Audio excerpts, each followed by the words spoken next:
Welcome to Soul Led Podcast with Claudia and Kelci, a space for honest and open conversations about spiritual awakening, personal healing, intuition, and the life experiences that shape us. We share the messy, meaningful, and vulnerable parts of the journey while exploring the courage it takes to live authentically. Through sharing our own experiences, we hope to inspire others to let go of fear, reconnect with themselves, and step into their own sovereignty and true authentic self. This is Soul Led Podcast. So, for a lot of our episodes, Claudia, you and I have brought up Reiki. Yes. And it actually was important for both of us, especially when we were going through grief and loss. For you, it's where you kind of started your spiritual awakening was when people were bringing up the term Reiki to you. And last week, we also had 2 Reiki master teachers on our episode. But today, we have a very special guest. Her name is Terry Dulin. And Claudia and I have actually both taken classes with her in the past. So Terry's going to talk to us a little bit more today about what the heck Reiki is. What does Reiki mean to you? Yeah. Hi, Terry. How are you? Good. Hi. Thanks for having me. Thank you for being here today. Yes, we appreciate it. Yeah. So, Terry, when did you first hear the term Reiki? When did you first get involved with Reiki? So, I grew up in a metaphysical environment. My mother is a professional psychic. So, I have been, prone to this information. Open-minded, yeah. Yes. God, since I was a kid, seriously. So, for me, my mother, again, professional psychic, so she grew up in a metaphysical environment herself. Oh, so it's kind of passed down through generations for you guys. It is. As being just in tune and open-minded. It seriously has been. My mom grew up in a haunted house. My grandfather taught them, and there were 6 of them. So he taught them the body is just a suitcase for the soul. Him and his brother, so my great uncle, would do paranormal investigations. Uncle Bob and my Aunt Sue, so my mother's sister, would do exorcisms. Wow. So for me, I would be considered like 4th generation. My kids are 5th generation, and their cousins and stuff like that. So seriously, it's been everybody in our family has a gift. I mean, we all do, but they are just a little bit more open to it and recognize it a little bit more than, say, what other people would do. It sounds like your family just has a longer standing connection with the outer energies, the outer universe, and more in touch with that awareness that there's more to us than just Our the physical body. Yeah.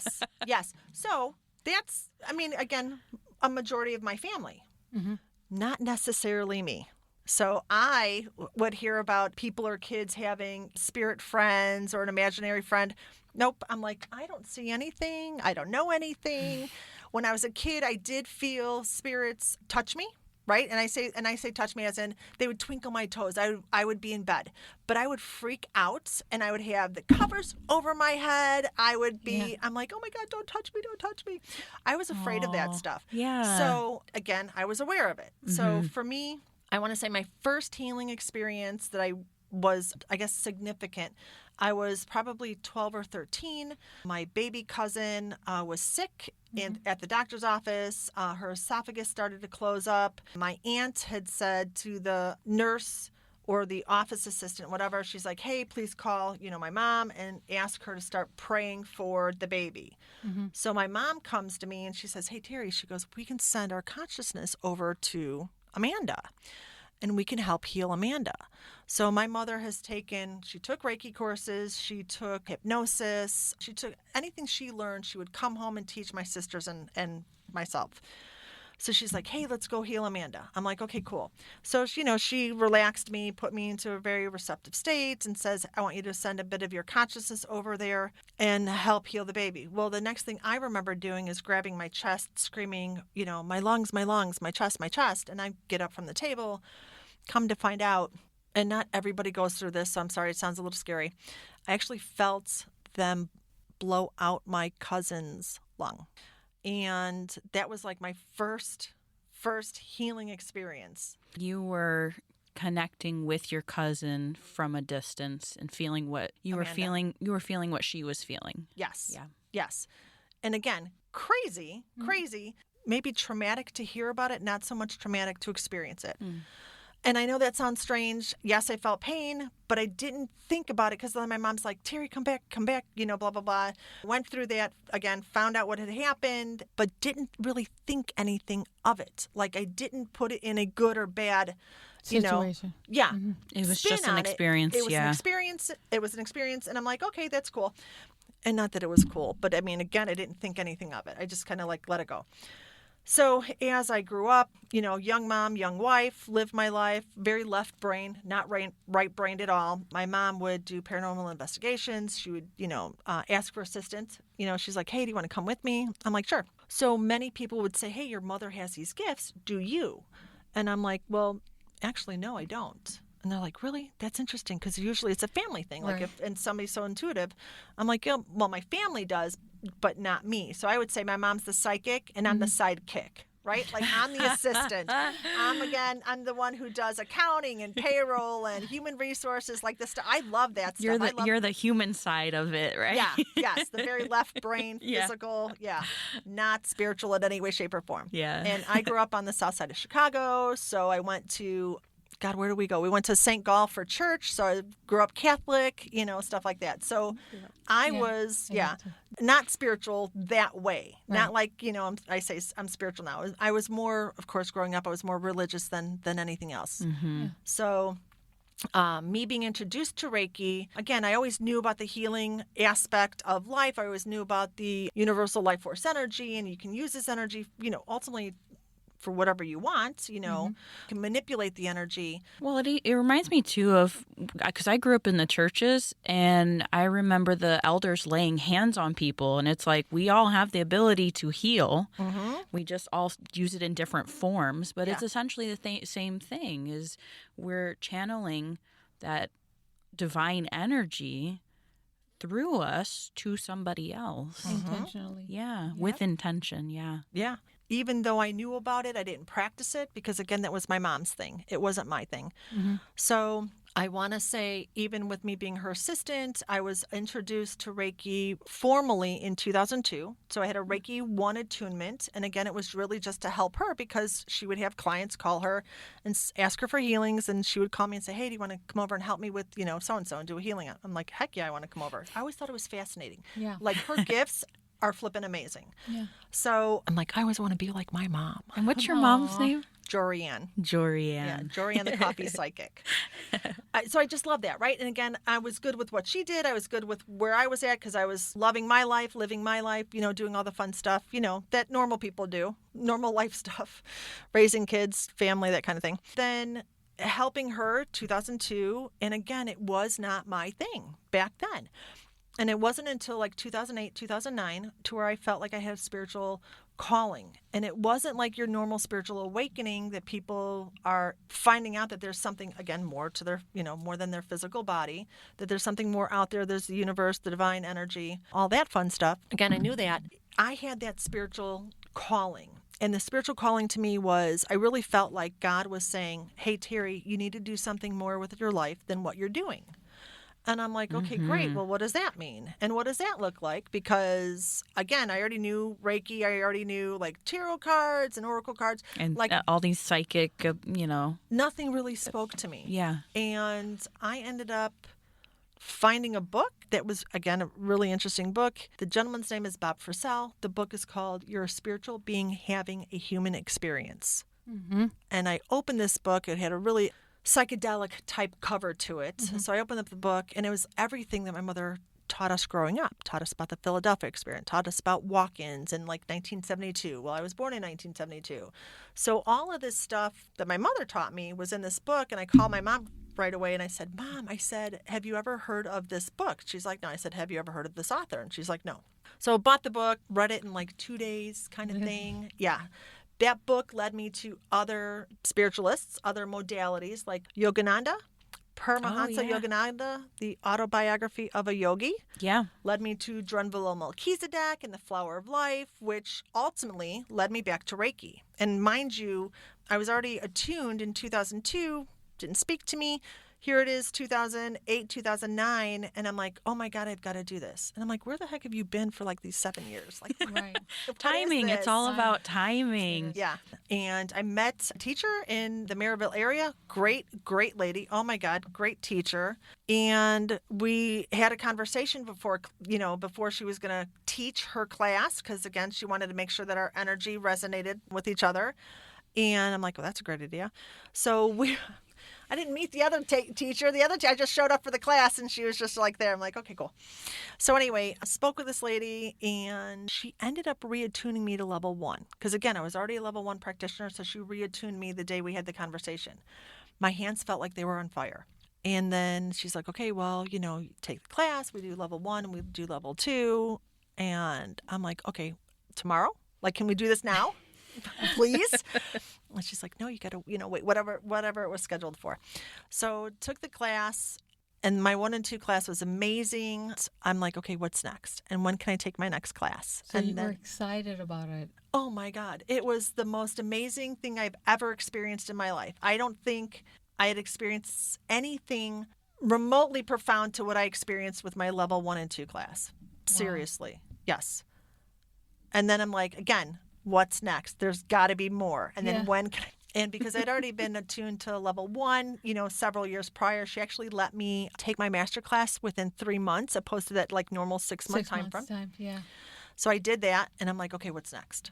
Like, give me more. Like, this cannot be just the end of it. I did have to wait for Karuna. Yeah. And then I ended up taking Karuna Reiki. And again, that was amazing. But this time, though, rather than taking with my one teacher in Maryville, I was aware of the International Center for Reiki training. Mm-hmm. I was aware of William Morand, and William Morand created Karuna Reiki. So I wanted to learn from the teacher, right? The creator of the system. So I went to Southfield, Michigan, and spent, 3 days at William Morand's house, learned Karuna Reiki, and I'm like, okay, what's next? There's got to be more. And we should know William Rand wasn't the creator of Reiki, but he created branches off of the original Reiki. Correct. Because the original Reiki started back in the 1920s in Japan. I don't know if I'm getting the dates right. I'm pretty sure it's 1920s. That's what I wrote down. 19. God, I'm thinking, when did he go? February of 19. I want to say 1922. He went up the mountain and then came down the mountain in March of 1922. And this was Mikao Usui in Japan is where this originated. Yeah. But William Rand, an American, did branch off with a couple different forms or techniques, I should say, of Reiki energy. Systems, that he created. Usui, Tibetan, and Karuna that he created. And then people do state or say that he created Holy Fire Reiki. He did not create it. It was given to him. Mm-hmm. So it's not that he channeled it either. I can't say that he channeled it, but he was given it from Jesus. He is connected to 3 different styles or systems of Reiki. Yeah. And then after the Karuna Reiki, what else did you dive into? So when I took that Karuna class in Southfield, Michigan, I met one of his licensed teachers, and her name was Sandra Trumbull, and she has since passed. But Sandra, when I was talking to her, I'm like, because William introduced her as a licensed teacher, and I'm like, well, what does it mean to be a licensed teacher? And then why would you want to be a licensed teacher? Like, if you're already a Reiki master, like, what is this going to do for you? Right. And she said, well, I love Reiki so much. She goes, this has given me another better opportunity to share Reiki with the public. So, that makes logically, right? Left brain, that makes sense to me. I love Reiki, and I want to share Reiki, with the public, more people. And then logistically, seriously, this is how my brain works. So this is what she said, right? So she planted a seed. Yeah. So then I go home and I'm like, well, okay, so then the International Center for Reiki Training, they've got these licensed teachers. You have to go through this 3-year program to be a licensed teacher. What is that going to look like? So I'm mapping out where all these teachers are located within the United States, you know, and I'm like, okay, so then one person's like 3 hours away south, 3.5, 4 hours away, southern Indiana. Somebody's like up in Wisconsin. Karen Harrison was like 8 hours away in Missouri, and then William's like 4 hours away in Southfield, Michigan, the Detroit area. So I'm like, oh, well, everyone's kind of far, but, there's nobody in Chicago. Right. And I'm like, maybe I can be that teacher.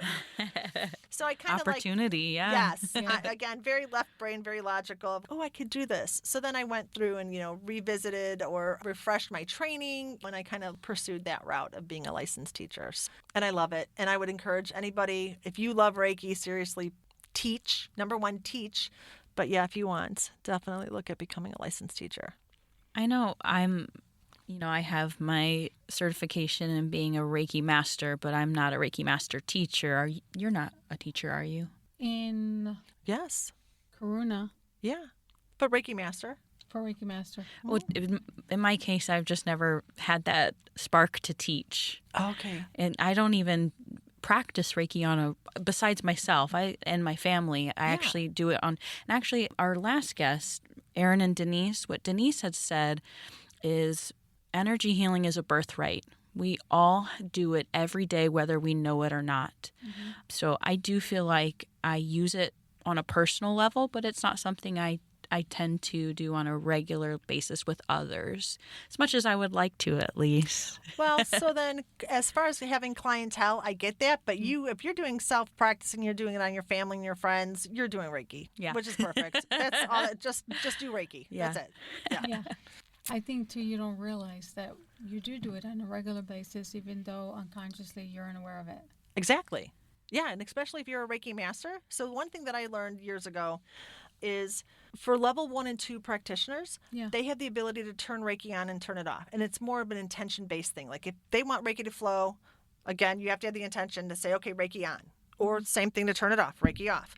But as a Reiki master, I was taught that Reiki flows through you consistently, continuously, without any intention. Mm-hmm. So for me, as an example, I was walking through, I'm going to say Walmart, and my hands started emanating Reiki. And I had that thought process at the time, like, oh, I have to turn it on. I didn't turn it on. So I'm like, okay, what's going on? Why? It wasn't an intention. It was just a consistent flow. So I called my Reiki master and I called my mom and I said, hey, my Reiki's going off. I did not intend. I didn't say turn Reiki on. And they both said pretty much the same thing. I'm a Reiki master. The energy is always flowing through me as a master, and that someone's higher self was in the vicinity and knew that I was a master and that the energy would flow freely from me so that they needed it. So they just kind of like tapped into the Reiki. Now, they didn't tap into my personal energy, but they tapped into the Reiki energy. So it's like my higher self and their higher self said, hey, they got together and said, this person needs Reiki. I'm like, okay, cool. Thought that was weird.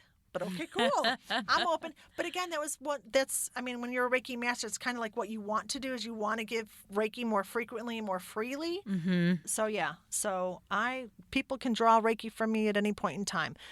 I do have a stipulation. I'm really particular about energy.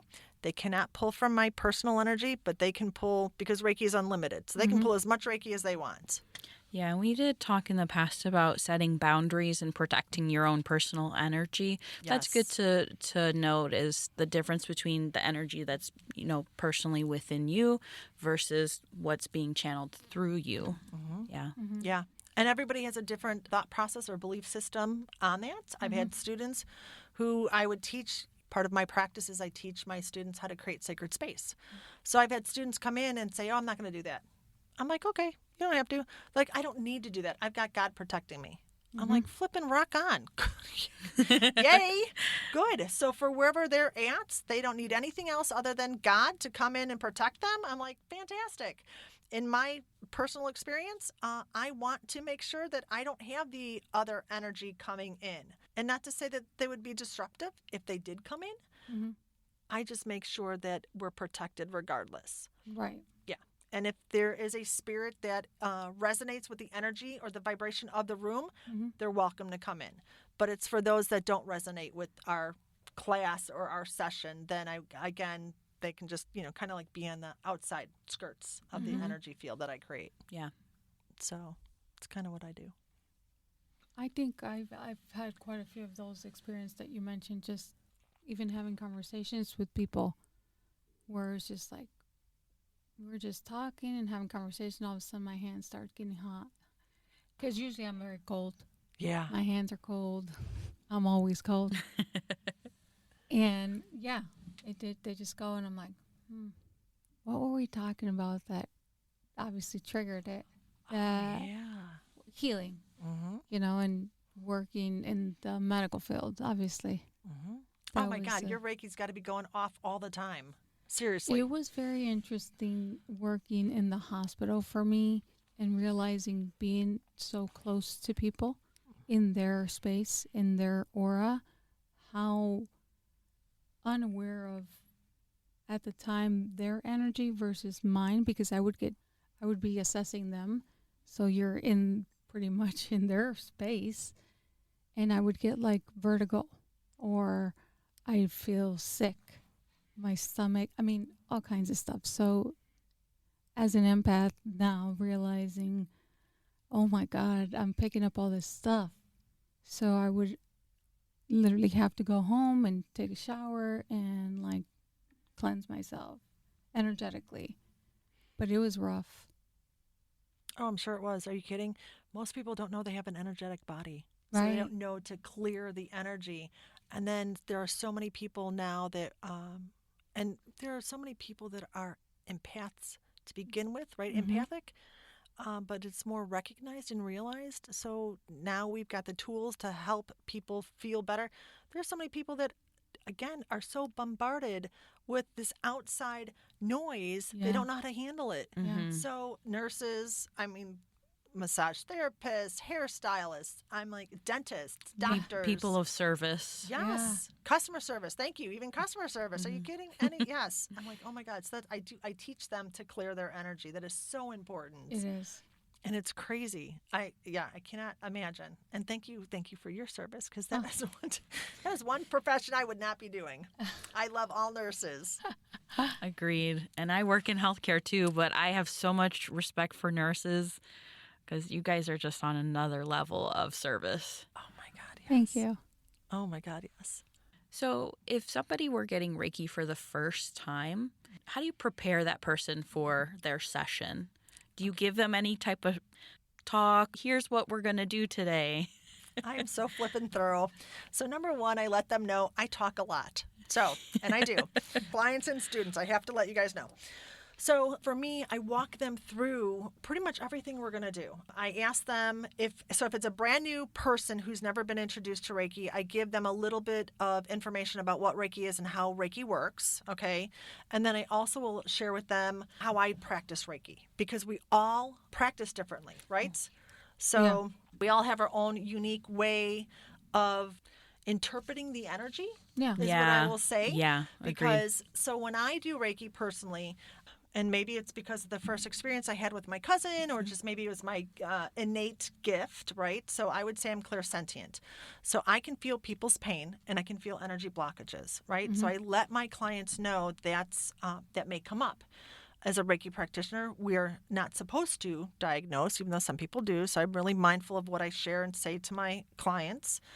But anyway, so I will let them know, right? I'm like, okay, so I'm not going to do a psychic read on you. I'm not, and I'm working on it, all right? Spiritual gifts come up, we develop and they grow. Yeah. So I'm working on my intuitive abilities. I'll say that. But again, clairsentient, I can tap in your energy. I can tell you physically where you're having, if there's anything going on, say in the heart chakra, right? I will share that with them.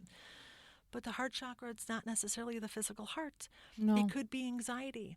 It could be the lungs. Right, that they're, they need to maybe do some deep breathing exercises, so I'm mindful of what I say, but so I will share that with them. I'm like, this is not going to be a psychic read. I don't have those abilities, at least not yet. I'm working on it. And again, I'm like, if you want a psychic read, I know a really good psychic. Give them my mother's information. Do you plug your mom a lot? Yes and no, not a lot, not in every session, but I'm like, if you're looking for a psychic read, I know a good psychic. But I do share information about her. But again, I want people to be prepared because everybody practices differently. So if they're coming to me thinking they're going to get a psychic read, I don't want them having the expectation and then leaving disappointed. Right. Right? So yeah, I'm like that you brought that up because I was going to say we do it differently too, but go ahead. Yeah. So I want to let them know what they're going to receive from me. So much so that, I ask my clients, are you ready and willing to release what no longer serves you? I ask them for permission to touch because I am a big believer of touch. There's a lot of scientific information, proof that touch therapy is important. Was it like 20 seconds of a hug releases the endorphins in the body. Babies, they have the called failure to thrive if they're not held. So touch is important. And then we went through COVID, and then, there's that, separation.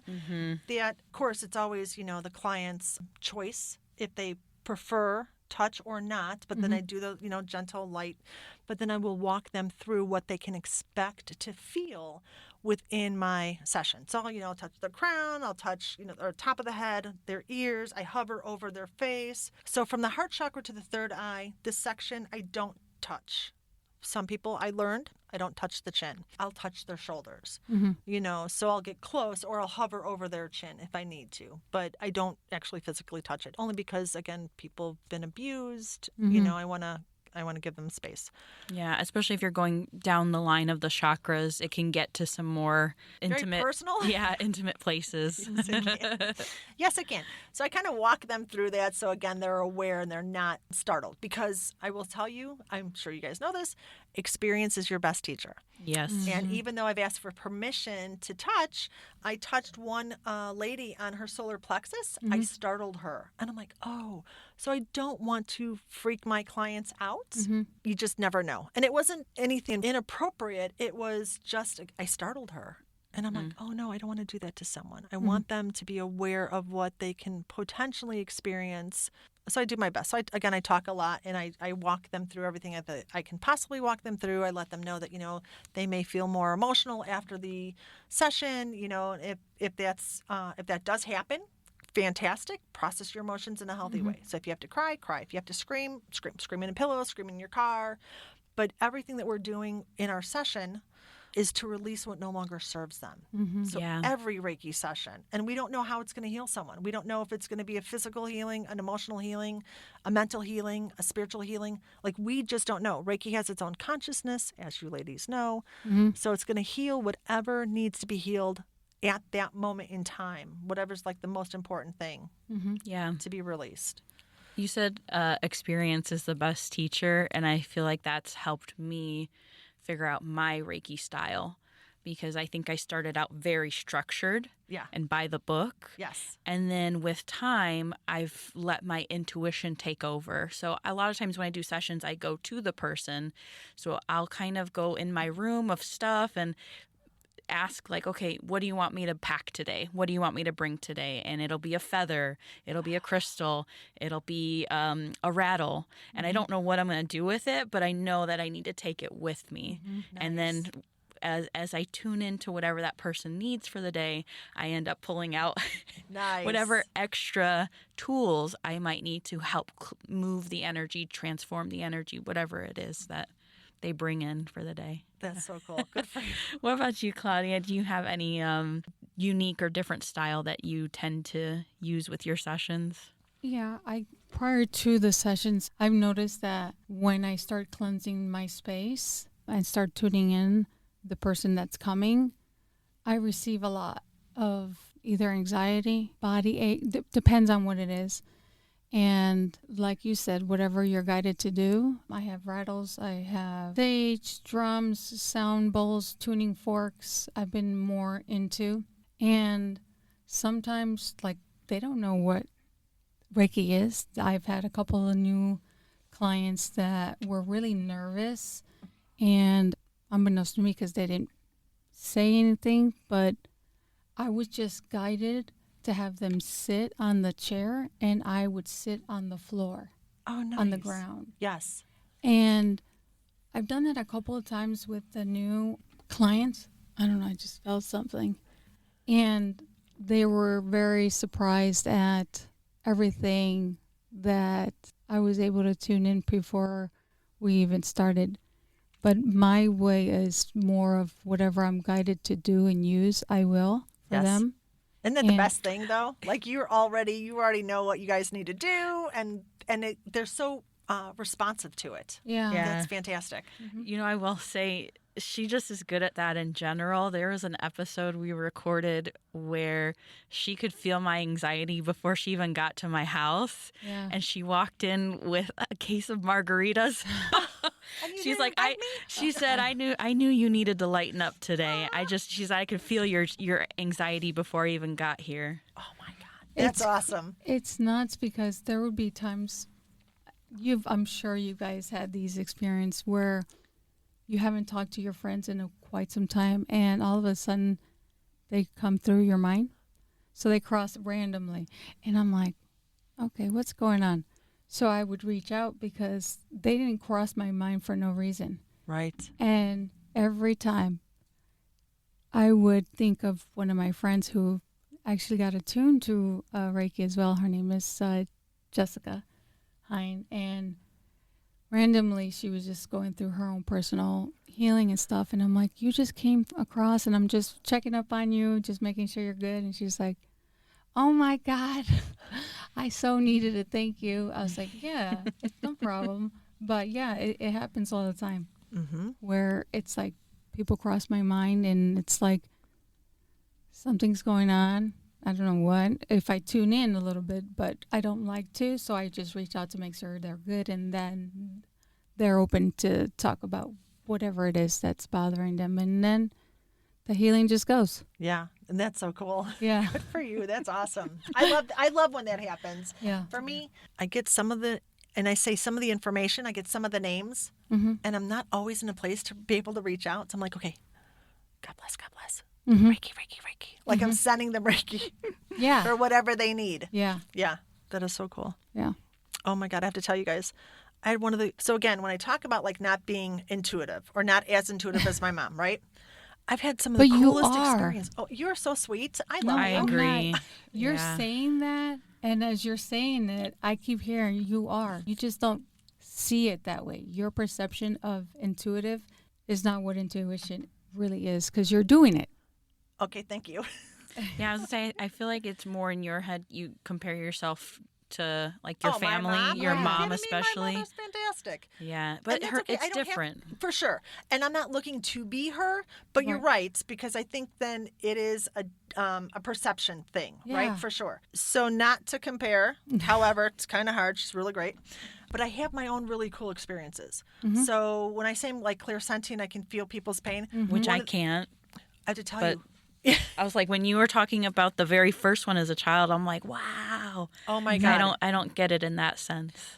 So that I would say that would be like the one gift I've had like my whole life, right? And again, I don't know if that incident, that experience was the trigger or start of it, but I mean, I was connected to an ex-boyfriend of mine that anytime he got hurt, I would feel his pain. I've had it to where I would have a hip pain and I would call a friend of mine. I'm like, hey, I know it's not mine. I know I didn't do anything to hurt myself, so I know it's not my pain.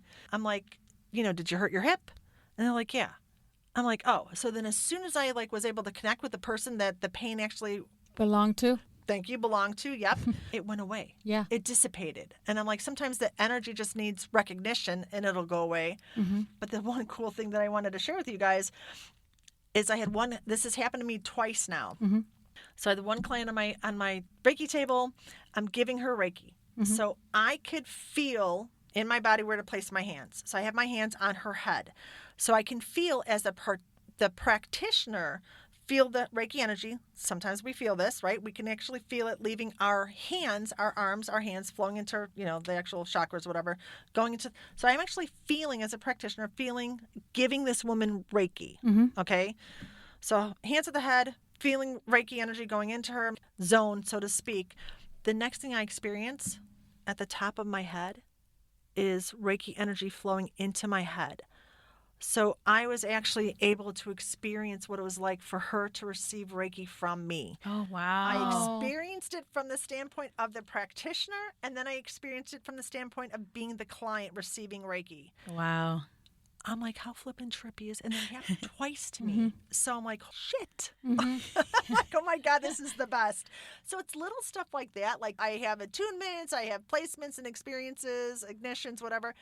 I don't have like the wow experiences when I'm actually attuned to Reiki, but it's these wow experiences I have as a practitioner of actually giving someone Reiki. I'm thinking cool. that is like the most amazing thing I've ever. So again, I love Reiki. I think it's the best. And I think Reiki personally is divine energy. Me, with my Catholic background, I always tell people I'm a non-practicing Catholic. However, I have still strong connection with the Holy Trinity. So to me, Reiki is God energy. To me, it's divine energy that I feel so honored and privileged that I get to channel divine energy and then help people. Are you kidding? I don't know how it's going to help them. I just know it helps them. Yeah. That's also letting go of your ego and knowing that you don't need to know. This isn't for you. This is for them. So whatever they need, just trust that they're going to leave Thank with you. what they need. Yes, ma'am. 100%. I wanted to ask you before we kind of start to close is what sort of misconceptions have you heard people say around Reiki? Because I can give you one. When I one time was bringing up Reiki to a patient who was having chronic nerve issues, that she was young. She was younger than me, and pain meds weren't helping her. Doctors were kind of lost for how to treat her. And I just brought up, like, have you ever tried any type of energy healing or Reiki? And she said, oh, that sounds like voodoo to me. I'm not into that type of stuff. And I was like, oh, I never thought of it like that. But interesting how some people can immediately go to a negative, dark. Not that voodoo is negative and dark, but it tends to be seen as a negative and dark practice. Correct. Lots of different things. I seriously think it's interesting. And my experience has been based on a belief system, right? So here's what I know about Reiki. What I know is Reiki meets the person where they're at, and you don't have to have a particular belief system practice. You don't have to believe in the universal life force energy. You don't have to believe in Reiki. You don't have to believe in a religion. You don't have to believe really anything. Reiki meets you where you're at. I know what I believe. Energy is energy. It is the intention of the practitioner. Okay. So you can have, if you want to use this universal life energy to hurt someone, that's where black magic comes from, right? If you want to use this universal life energy to help someone, that's where white magic comes from, right? Reiki is different in the sense that Reiki can never cause harm. So again, you don't have to have a particular belief system. You don't have to have a religious belief system. Reiki is always going to be for the person's highest good. Channeling the energy as a practitioner, we're always the ones who receive the healing benefit first because it flows through us and then flows to the client. A misconception from a practitioner standpoint is that we have to be healed in order to heal someone else. And I'm like, so yes and no. You don't have to be completely healed. I would say you have to be, or at least consciously working on your own healing. Because consider, and however this sounds, consider AA. AA, you have a sponsor. The sponsor is consistently, continuously working on their own healing, but they're your sponsor and they're your mentor, right? Yeah. So they had to go through whatever they had to go through to be able to get to a point to where they can mentor someone else. Yeah. Same thing with practitioners. You don't have to be 100% completely healed. I've heard people say, don't give Reiki to a broken bone. I've heard people say, don't give Reiki to pregnant women. I've heard people say you have to wear white or the client has to wear white. Now, there is truth to color therapy. There's truth to that, but is it going to make a big difference if I'm wearing black or my clients wear? Not 100%. It does add to, again, same thing with crystals. That's the word I would use. It adds. It does, yes, it adds, but again, it's not going to be end all be all. Yeah. Right. There's, again, it's belief. I mean, I'm going to tell you, whatever you believe, energy flows, right? So where your attention goes. So if that is something that you want to believe, then you're going to make that true. However, overall, generally, Reiki can never cause harm. Reiki can be formal and informal. And there's no right way or wrong way to do Reiki. We all, like the three of us, we all have a Reiki practice of sorts, right? Yeah. So it's however we feel the best way to help someone else. And again, letting go of the Being in ego. your head all the time. Yeah. Let go. What's that saying? Let go and let God. You got it. That's it. Yeah. Yep, that's it. And again, be open to how Reiki is going to speak through you. Yeah, because it's different for everybody. Like your perception and what you're feeling, that's being empathetic. Yes. Yes, it is, right? Yes. That is a form of empathy when you feel what they're feeling in the body. Yeah. And I think level 1 opened all of my eclairs in a sense, but in different timing. Yay. I love that. I was scared. I was I was freaking out with my level 1 initially because I'm like, what the heck's going on? I would astral project for those 21 days. It was scary, Oh my God. but I would know why I would go to different places. I went to my sister's house. I talked about it, and she called me the next day, and she had a really bad nightmare of like these beings or dark spirits or whatever trying to attack her, Yeah. you know. And I was just guided to go there and cleanse her space. And In the astral form. no. Oh, physically then. So I astral Astrally. projected at Okay, night. got it. Yeah. Man, that's And so cool. had a dream.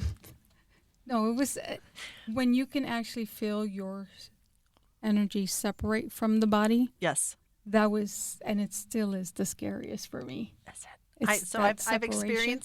I've experienced what that is, but then I end up falling asleep. So yes, I've experienced that before, but I end up falling asleep when that happens to me. Okay. Not so much for you. No. Okay, sorry. No. I feel, yeah, that was, and that's the thing, the scary thing of the pooling of my spirit or body, soul. I don't know how, when I would astral project, it was very strong. And then I would just go. I went there. It was night in the summer, and all I seen was her home. And then I got back. Somehow I was at home. She called me the next day, that morning, and explained that, she was very distraught, emotional, and she told me about her dream. And I was like, wait a second. I was just at your house last night. Like, I seen a picture, and I'm like, maybe you just need to cleanse your space. So let me grab what I need to grab, and then I'll be over there. And that's what I did. That's wonderful. But yeah, it was scary though. I'm so sorry. I'm over here saying, "Oh my God, yay, I love that." I Yeah. want to astral project. I know we do it. Like we do it unconsciously, like at night, at least so they say. I would like to do it consciously. Yeah. So you are having those experiences. I'm very sorry that that's traumatic. Yeah. I say seriously, I'm very Yeah. sorry. However, I think that's just so fascinating. I'm like, do you realize what you can do on the other side? Like how many, not only physically here in the third dimension, but there's so many disembodied spirits Oh, I know. that are stuck. So when I hear, it's admiration. Yes. I know it is harder when it's, you personally, because I had this talk with our friend Marcy as well. Yeah. Because she's been able to, I'll say, interact with spirits since she was born. And she just thought it was everybody could see them and talk to them and stuff. But I look at her with admiration, but she's like, oh, you don't know. I know. Sometimes I want it just to be gone. I don't want this. And it's easier to say it when you're, hearing about it from an outside perspective, but it's different when you're living it. Oh, I know. Like the UFOs, people can call in UFOs. I'm like, I am right from here. Where are you guys at? Oh, we've had that experience, me and my older daughter, with the Palladians. You have. Oh my God. And I'm like, who are these? I felt the energy, and here's Camila, like nonchalant, like, oh yeah, there's 3 of them, Mom. His name's so and so, her name is this, and this one is this. But they're here to help us. They're not here to hinder us in any kind of way. I mean, and she would have, what are those walkthroughs with spirit when she was younger? Because she's also got a tune. She's a master. Yes, master as well. I want to meet your daughter. Oh, you love I've her. asked people. I'm like, because I've asked experiencers, right? People who've been abducted. I'm like, so the ones that have been abducted, not everyone, but a good majority of them have a traumatic experience, and then they realize that the aliens, are wanting to help, or ETs are wanting to help. What is it? Non-human intelligence, NHI now.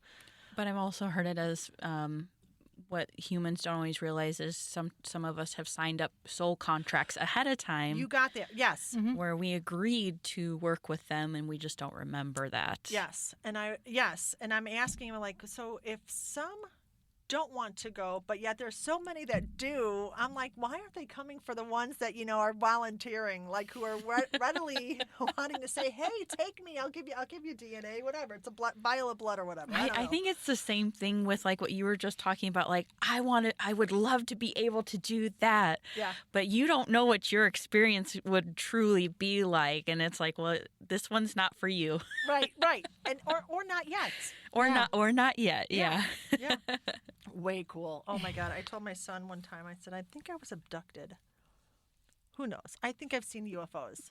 Seriously. That I think I have. Oh, yeah. Yeah. I think we all have, but we don't realize it. I don't see so much in the sky, but I go other places when I dream. Nice. So, and when I meditate, so I have come across other beings in my unconscious mind. That's so cool. And well, I go a lot of places, so my imagination just goes wild. Nice. I want to do an episode on dreams one of these days because mine are like movies, and I remember them every night. Oh, nice. Okay, perfect. So then you journal. Okay, I'm on a journal journey right now for the next year, going through cycles with the moons and trying to better understand myself through my dreams. Oh, beautiful. It's really, really cool. I bet. But it's also hard because I've had some very stressful dreams ever since I started this cycle journaling. I think you're going to learn a lot about yourself, and I think it's probably you're getting soul information, right? So and it may be difficult, but then I think we sign up for this. Yeah. Seriously, intentionally. Like you're talking soul contracts? Yes. Yeah. So, yeah. But look what you're going to be able to do after this. Yeah. Like you're going to get through. It's always hard when you're going through it, but then when you get to the other side, you can look back. You're like, oh, that wasn't so bad. Yeah. Good for you. Oh, my God, that's great.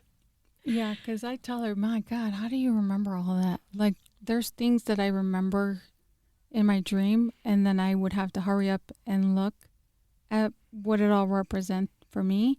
And I'm like, oh, okay, that makes sense. But to constantly, every night, remember, no. Yeah. That's amazing. I love that. That is beautiful. I get dreams, I don't know, once in a while, but in the morning, like right before I wake up is usually when I know that I was dreaming. And so lately I've been having a couple really cool dreams. Did you ever look into them? Not recently. I know that they have meaning, right? For sure. But most recent one was the one with my husband. Mm-hmm. So, and it was fantastic because when he died, I had a couple dreams of him after the fact. Mm-hmm. And then it's been almost like a good, 6 or 8 months, which I don't think or remember dreaming about him. Mm-hmm. But then a couple weeks ago, he was in bed. It was like we were getting ready for bed. He was, I'm like, oh, John. I'm like, I miss you. Like, oh my God, I can't believe you're.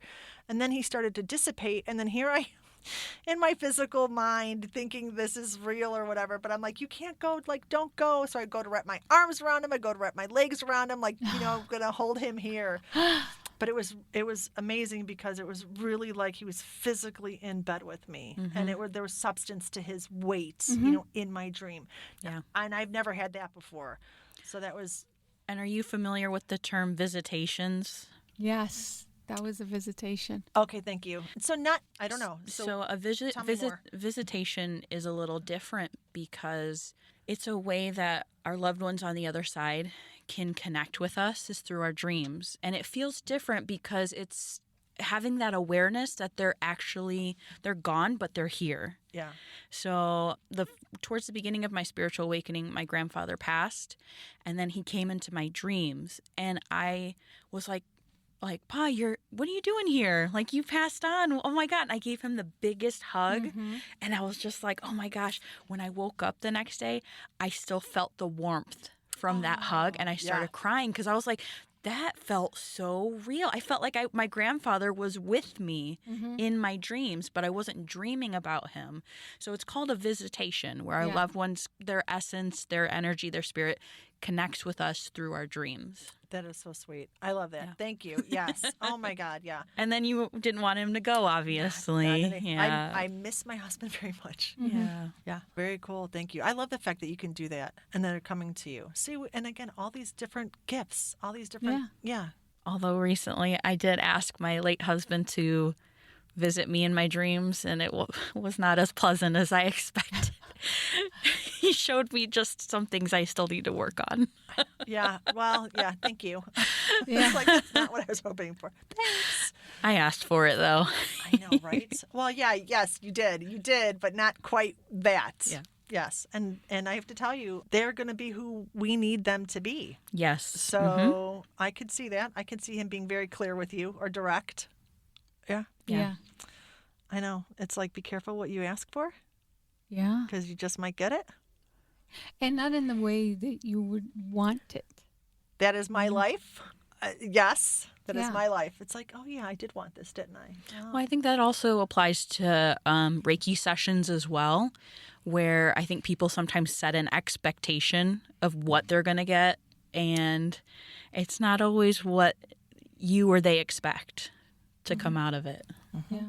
And clear communication is important with life, in every aspect of life. Yeah. Yeah. That's true. Let's take a moment to do our card reading for today. So today we pulled a card from Rebecca Campbell, her artwork by Danielle Noel, the Starseed Oracle. And we asked Terry to pull the card. And Terry pulled I'm sorry, defenselessness, righting past wrongs, and uprooting. And I think we all got a little emotional seeing that card. Yes. It's a beautiful card of, looks like reflected, somebody kneeling in a prayer position downward and roots going down through the ground underneath them, which the roots look like two faces as well, facing each other. And the roots, Claudia, you said, what did they look like? Look like the vessels of the heart. Yeah. And then there's glowing light in the sky and what looks like white light at their heart center. Okay. So let's see what this card has to say today. For all of us. Yeah. We're living in a divisive time. When we're hurt and triggered, we tend to see things as a personal attack rather than an opportunity for healing. If we're to find true peace and unity, we need to drop our defenses and see things outside of right and wrong. As souls, we intrinsically remember unity and yearn for it here on earth. Perhaps this is why it feels so painful when we experience the opposite. But it's crucial to remember that we can't simply bypass reality and pretend that unity, love, and forgiveness are here. This is one of the greatest challenges for starseeds. To bring about unity, we must first acknowledge the ways in which both we and the world have been divisive, personally, ancestrally, and collectively. The shadows, hate, wounds, separation, severing, wrongs, and sadness. You may be called to explore how you, your ancestors, or your society have consciously or unconsciously inflicted pain on others. To find a way to drop the armor around your heart and see things as they truly are for all people. To say, I'm sorry, with an open heart and mean it. To be part of healing rather than the perpetuation of inherited conflict or oppression. This isn't about blame. It's about unwinding the patterning that got us here. You may be called to devote your time to causes you believe in or do healing work on your ancestral line. Star Seed Soul Inquiry. How are you being called to drop your defenses and unwind past wrongs? Nice. I want to share. That reminds me of, I'm not sure if you guys have heard this or not. This reminds me of the Ho'oponopono prayer, right? Yeah. It's the Hawaiian healing prayer. Yes. I'm sorry. sorry. Please forgive me. Thank you. And I love you. Yep. Yeah. And then we can say that to each other, Yeah. or we can say that to like the universe with the intention of going out to whoever we harmed. Yeah. Because we don't know. Yeah. Sometimes Or- we have no idea. Sometimes we need it for ourselves. Yes. Yes. That's where I was feeling called today is I need to send that to myself that I'm sorry. I love you. I say that all the time. I love my body. I love everything about me. There are things that I don't always like about me, but for the most part, I really love me. It's affirmations like that, yeah, to bring and have that be uplifting to us. Yeah. Yeah. Because we're so critical of ourselves sometimes that we don't sometimes. Absolutely. I did not start there. I am Right. there now. I'm also 54 now, so Yeah. there's a difference. It takes time, I tell you. Yes, yes. So, Yeah, we never stop learning. We No. never stop healing. We never stop growing. no. That is great. Well, thank you so much, Terry, for being with us today and talking to us about your journey with Reiki and just where you've been in your life to this point. Yes, we appreciate you coming and showing your perception and your perspective on life. Thank you. Thank you both. Thank you, Claudia, and thank you, Kelci, for having me. It's been a pleasure. It's been a fun conversation. Yeah. Now, where can people find you if they are interested in either booking a session with you, learning more about Reiki, taking one of your classes? Where can people find you? Thank you. So, Terry Dulin, email is terrydulin@hotmail.com. My website is Midwest Center. My business is Midwest Center for Reiki Advancement. My website is MidwestReikiCenter.com. And I'm on Facebook, Terry Dulin Pierman. Business Midwest Center for Reiki Advancement, but the website is MidwestReikiCenter.com. Okay. Yes. I want to leave us with one little reflection question for us and for our listeners. What part of yourself is asking for healing, compassion, or rest right now? And with that, we'll close. Thank you. Thank you guys for being here today with us. Until next time. Take care.